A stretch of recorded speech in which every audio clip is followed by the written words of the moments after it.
Wow, okay. So, I don't know. You know what? Rather than rambling, I'm just going to get this started. OBS is.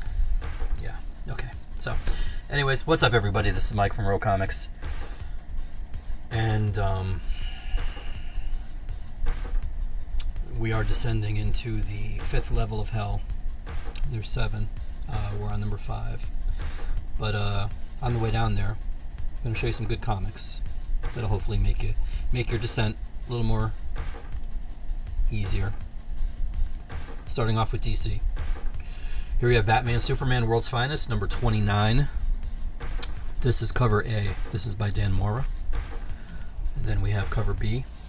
This is by Bjorn Berens, which doesn't look like his normal gritty cover, but you know what? I'll take it. This one is by David Lafuente, and I do like this one. Then next we have Catwoman, number 67. This is a David Nakayama cover. And it appears the only thing Dave's doing these days are covers, and you know what? That's fine. Here we have a Rachta, R-A-C-H-T-A Lin cardstock variant, which I like. This is sort of like the Rian Gonzalez covers, and I'm a fan. Here we have the Pablo Villalobos cardstock variant cover. Whoops.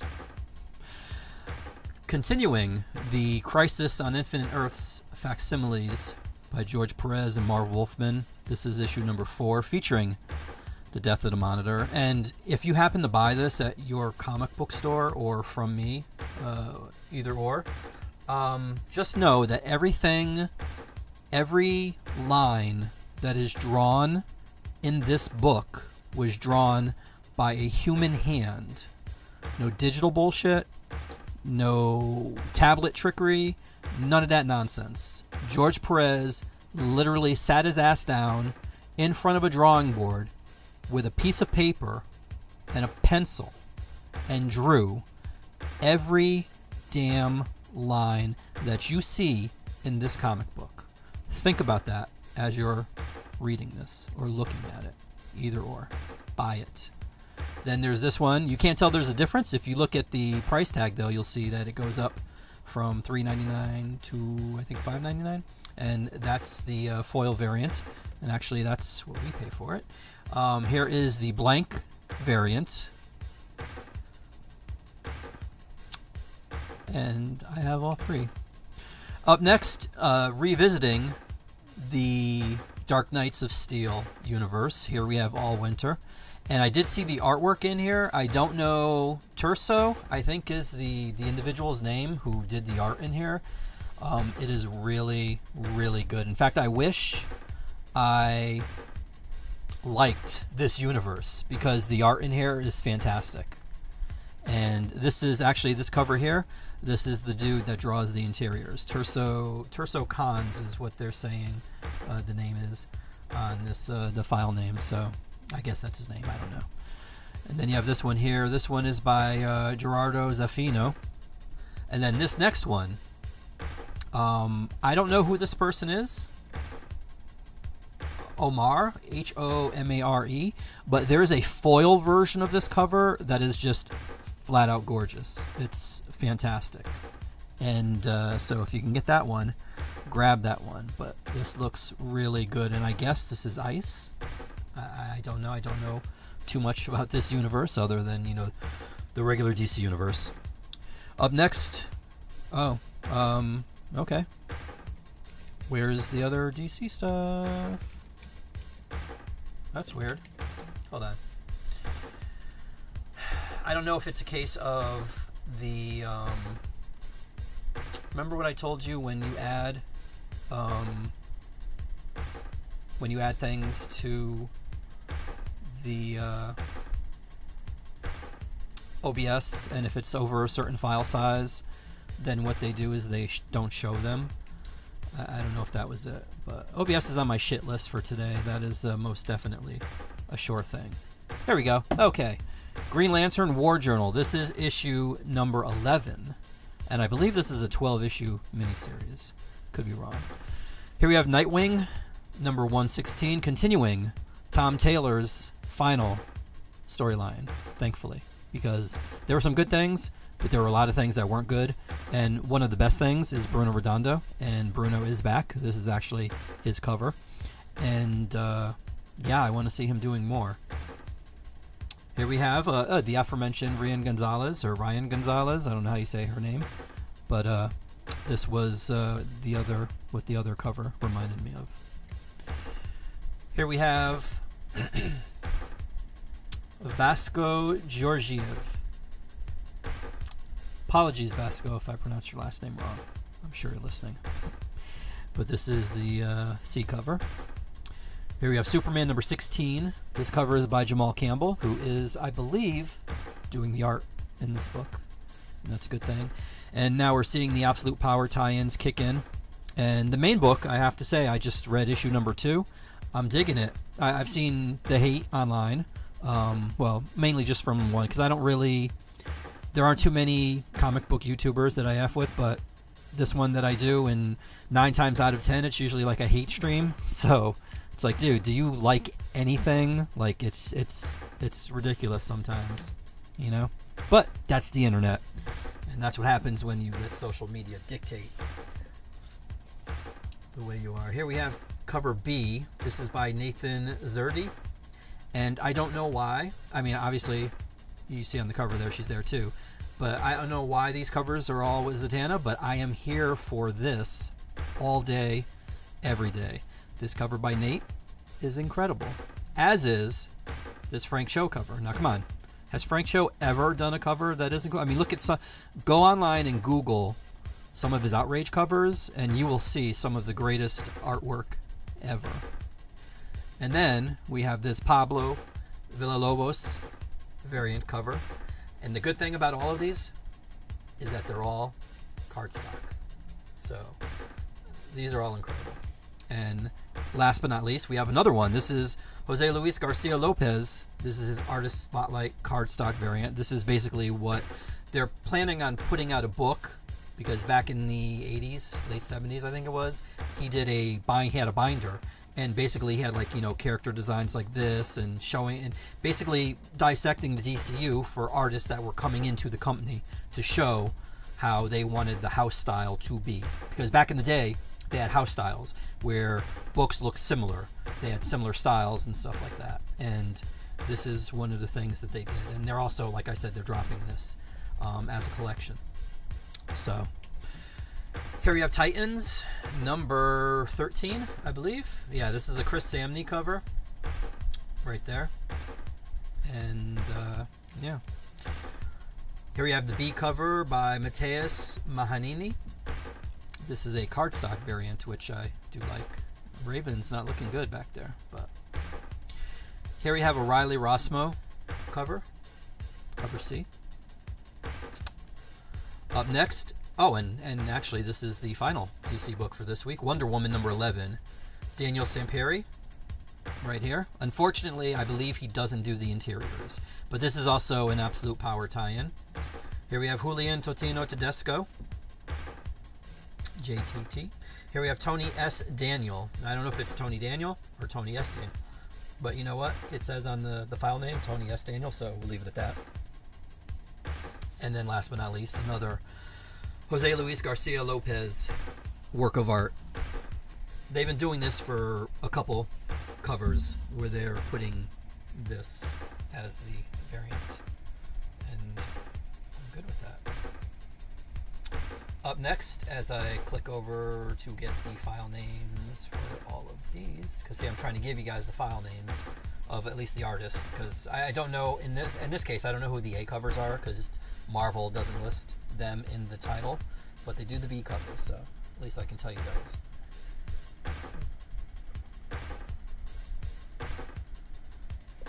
Sorry about that. I'm loading up with more sugar, which is something I really shouldn't do after that peanut butter and jelly sandwich. Can't even do the second one. Here we have What If Aliens. This is the final issue of this 5-issue miniseries. And then we have this one by Andre Bresson. The facsimiles continue with Amazing Spider-Man number 258. Now, for some reason, they didn't do a foil variant for this, but I'm okay with that. I'm okay with that. It's fine. Here we have Amazing Spider-Man Blood Hunt number 3. This is the final issue of this 3-issue tie-in to Blood Hunt, which is actually almost done too. Poor Morbius. Oh, maybe not. Here we have the oh boy, Yoon. I'm sorry, Yoon. We'll just leave it at Yoon. Y-O-O-N. Leave it at Yoon. Annihilation 2099. This is issue number 3 of this weekly series. Why is it weekly? I do not know. Up next, we have this second printing by Lionel Francis Yu, and this is Blood Hunt number 2. Hey, that rhymes. Here we have the final issue of this 4-issue tie-in for Blood Hunters. And is that Silver? That looks like Silver Surfer in the background. What? Daredevil, Woman Without Fear, number 1. I really wish they would let Elektra go back to being Elektra. I understand, storyline-wise, it wouldn't necessarily look good to have an assassin from who used to work with the Hand and all that be fighting for good. But I mean, you know what? Like, I don't know. Yeah, you know what? Maybe it does make sense, but still, I don't know. She's Elektra, damn it. You know. Here we have the Joshua Suave Daredevil variant. I like Josh's art. Sergio Davila. This is an homage variant right there. Up next, we have the. I think this might only be a 3-issue thingy, but this is Dracula Blood Hunt number 3. And this one here is the B cover by Mateus Mahanini. Here is the second printing Martin Coccolo. I'm going to assume that's how you say his name. This is the second printing for issue number 1. Now, this here is Immortal Thor. This is, I don't know why they continue. Like, I had a customer come in yesterday and she was looking for Silk. Now, she had a specific number of books that she was looking for. But she's like, I'm looking for the 2023 run. And I'm like, it was like 2 and 3 or 3 to 6 or whatever the issues were. And I'm like, the fact that she has to sit there and denote like which number 3s to 6s that she's looking for is ridiculous.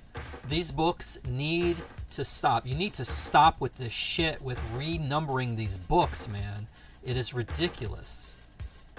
But here's Immortal Thor number 1.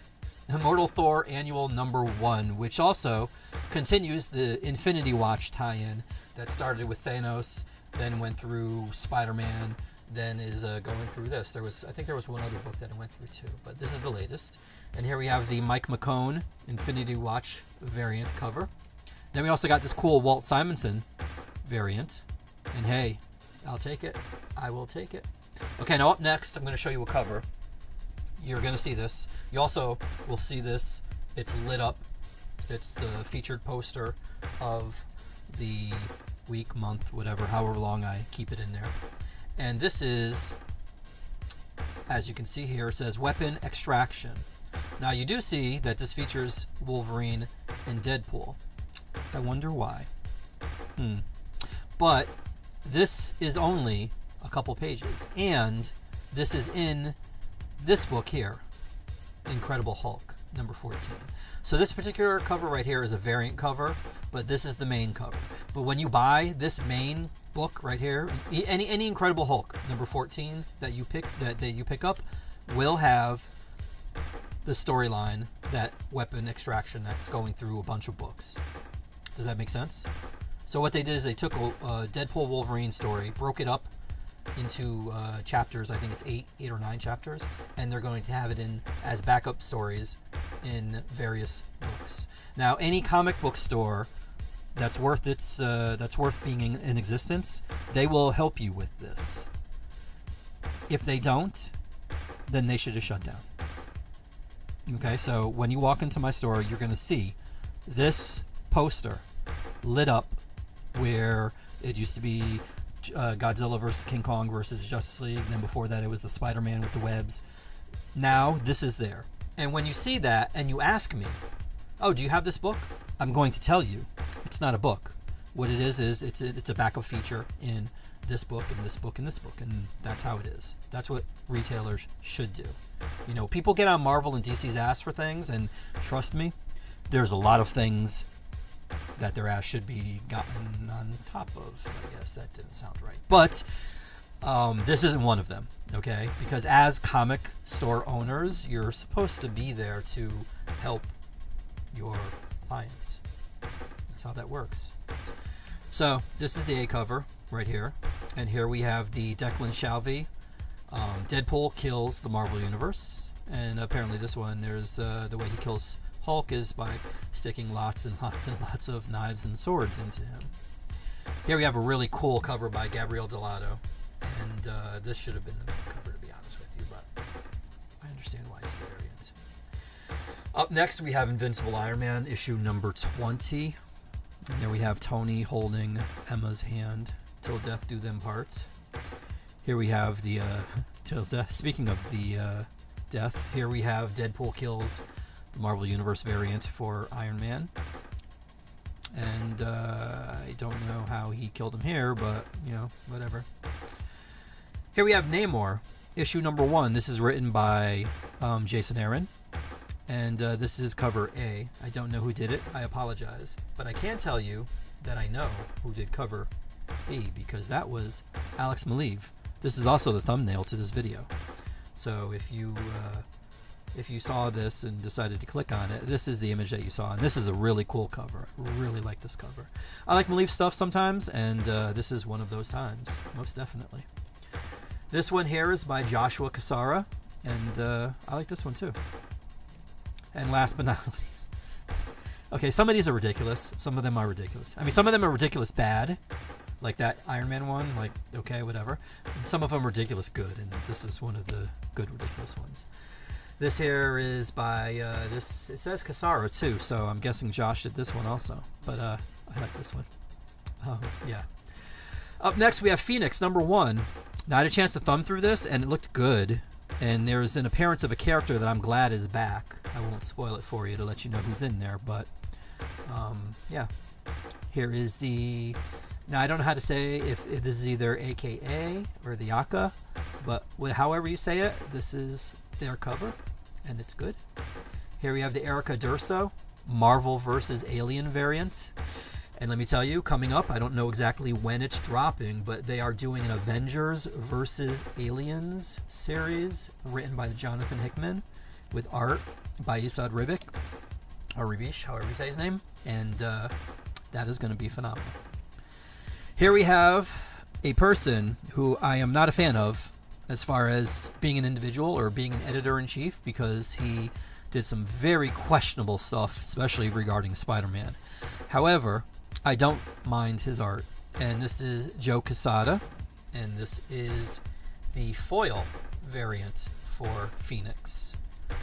And last but not least, as far as Phoenix covers are concerned, we have this Peach Momoko variant right here. Oh wait, sorry, there was one more. There was this Rose Besh cover. And I normally like Rose's stuff. This one, in theory, looks good, but for some reason, I don't know what it is. There's just something about it that I'm not necessarily a fan of. Again, I like her stuff. I like her stuff, but this one just didn't do it for me. Maybe for you, and if it did, that's fine. Scarlet Witch number 2 is up next. I don't know, I want to say Russell Dowderman did this cover. I could be wrong, but it does kind of look like his stuff. Here we have the, I can't see, somebody Howell. Deadpool kills the Marvel Universe variant. Then we have this Jessica Fong variant cover. And that's it for the Scarlet Witch. Here we have Spider-Woman number 9, Lionel Francis Yu cover. The Paco Medina Deadpool kills the Marvel Universe Spider-Woman variant. Up next we have Star Wars number 48. 2 to go. 2 to go. And then Star Wars is done. They will be, guess what? Rebooting it. Yay. This is the Chris Sprouse Phantom Menace 25th anniversary variant. And let me tell you, as much as I don't like these prequels, and I would love to be back in 99. I would so love to be back in 99. I have no idea. Spectacular Spider-Man issue number 5 is right here. I believe this is probably Ramos looking down at the signature near Miles's misshapen leg. I'm assuming that's Ramos. I mean, look at his leg too. Come on, Umberto, man. You know. Here we have the David Yarden homage variant. Right there. Arcade. And I don't know who that is. There's a part of me that wants to say Paste Pot Pete, but I think that's who it is. This one is by Nick Bradshaw. Looking very un-Nick Bradshaw-like-ish. Then we have Ultimate X-Men number 5 by Peach Momoko. Everything's by Peach Momoko. I mean, I mean everything, like all the Marvel books, but Ultimate X-Men. I think she does everything with the exception of staple the book together. She does the writing, she does the art, she does probably even the lettering. I don't know. She's just, and that's not a criticism. I'm glad. I want creators to create. I want them to be all in. I don't want them to half-ass it. So, more of this. More of this. Here we have Megan Hetrick, Ultimate Special variant. I don't know what makes it Ultimate, nor do I know what makes it special. I mean, it's okay, and I usually like Megan's stuff, but I'm not feeling this one. And then, look at this. In addition to writing and drawing this book, she also did a variant cover for it, and this is the Peach Momoko variant. Here we have the Pepe Larraz variant cover. This is the final variant for it that I will show you. And last but not least, my friends, we have X-Men Blood Hunt. Laura Kinney, the Wolverine.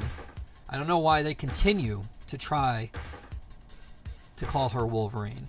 She's X-23. Stop it. Marvel needs to get their shit together when it comes to branding. Her name is X-23. That is fine. Okay? Now, I've seen people on social media, people who probably haven't spent a dime on these books, complain, oh, well, that's the name the man gave her when they were holding her, you know, in the processing or whatever. And it's like, well, you know, you guys always say stuff about taking back certain things. So I think through her heroics and working with Wolverine and the X-Men and all that stuff, I think she's taken back the X-23 name. So whatever negative connotations you might think are attached to that name, they're not, because she worked through it. Just kind of like Wolverine. I mean, he was Weapon X, and they decided to call him Wolverine. They gave him that name. And that name has a lot of baggage attached to it. But you know what? He didn't change it. It's still Wolverine. So trying to give it to somebody else, stop it. Just stop it. Here is the B cover. Look, it's Peach Momoko. And then there's this last cover, very last cover for Wolverine. Vincentini. This is the, I was going to say this is Deadpool, but the Marvel Universe, but it isn't. But actually, it does look like it. I think this might be. It doesn't say that it is, though. But I don't know why they would do it on Wolverine. I mean, X-Men Blood Hunt. I don't know why they would do it on tie-in. Usually it's been the main books, but whatever. That's a mystery for another day, and I really don't care. All right, at the end, we're getting to the end, my friends. These are the independent books. These are books by companies other than Marvel and DC. Like this one here. This is by Image, and this is Destro, issue number 2. This is the Andre Bresson cover. And I think Andre might be doing it. Yeah, Andre is doing the art in this book. Here we have the Riley Rossmo variant featuring Tomat and Zaymot. G.I. Joe, A Real American Hero, number 308 finally dropped. This one features art by Andy Kubert and Brad Anderson doing the inking. And then there's this black and white variant here. Now, this book took me off guard because I don't really follow the comic book industry much, which is stupid to say as a comic book store owner. The only time I see things is when I look for them, and sometimes I stumble across them, and that's one of the main things that happens to me in my life is stumbling across things, and I really loathe it. But this one here is by Gerard Way, who is the founder and lead singer for My Chemical Romance, and this doesn't take place, as far as I know, in the Umbrella Academy universe, but this is by Gerard and Sean Simon, and then the art is by Chris Weston. So I was already intrigued because Gerard is writing it, but then Chris Weston is doing the art, so I'm like, yes. This one here is a special die cut variant that I did order, and then we have this cover here by Motohiro. Now, whether that's the first name, last name, or both names, I don't know, but this is that cover. Here we have Redcoat. Now, this might look a little out of focus because this is a wrap cover by Brian Hitch and Brad Anderson. And as I was preparing the stream, I noticed that, again, I mean, the image, it would have shrunk and you would have seen the entire cover, but it would have been very small. So what I did is I cut it in half so I embiggened it so you can see it.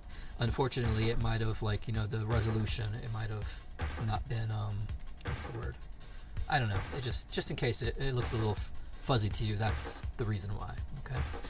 Oh wait, there's no B cover. Oh no, there isn't a cover. Okay. I thought there was a B cover though to that. Oh well, whatever. Here is the second printing for Scarlet #1. This is the Jason Howard variant, and then we also have this one here. This is cover B featuring Storm Shadow, and then we have this one here by Marco Ferrari. This is the Team Shot variant. I guess this is kind of a spoiler, perhaps. Up next, Spawn Misery #2, the halfway point for this 4-issue miniseries. And I'm pretty sure this is Cyan, who is Al Simmons' daughter. Could be wrong, I don't read Spawn. I don't think neither does Todd. But here we have Teenage Mutant Ninja Turtles, Saturday Morning Adventures. This is issue number 15. Here we have cover A. And then we have this cover B. And if the quote-unquote kiddie versions of the Turtles aren't doing it for you, well, then I have this one here, which is the Untold Destiny of the Foot Clan. This is issue number 5. And this is cover A by Santo Luco. And cover B by Medel. M-E-D-E-L. Up next, we have Undiscovered Country, number 30, Giuseppe Camuncoli. I don't know if this is the final issue or they're wrapping it up. I think Snyder is wrapping this up. Although, looking at the names there, it's Snyder and Soule, so it's Scott Snyder and Charles Soule doing this. And then we have this Steve McNiven, which I kind of like. I think this one's better than this one. This one's good, don't get me wrong. Camuncoli, I do like Camuncoli's art, but this cover is apt. Trust me, especially if those shaded figures are, well, you know what, I'm not going to get political. Here we go. Walking Dead Deluxe, number 93. This is the David Finch cover with a character that Robert Kirkman really screwed over on the TV show. Because Jesus in this book is incredible.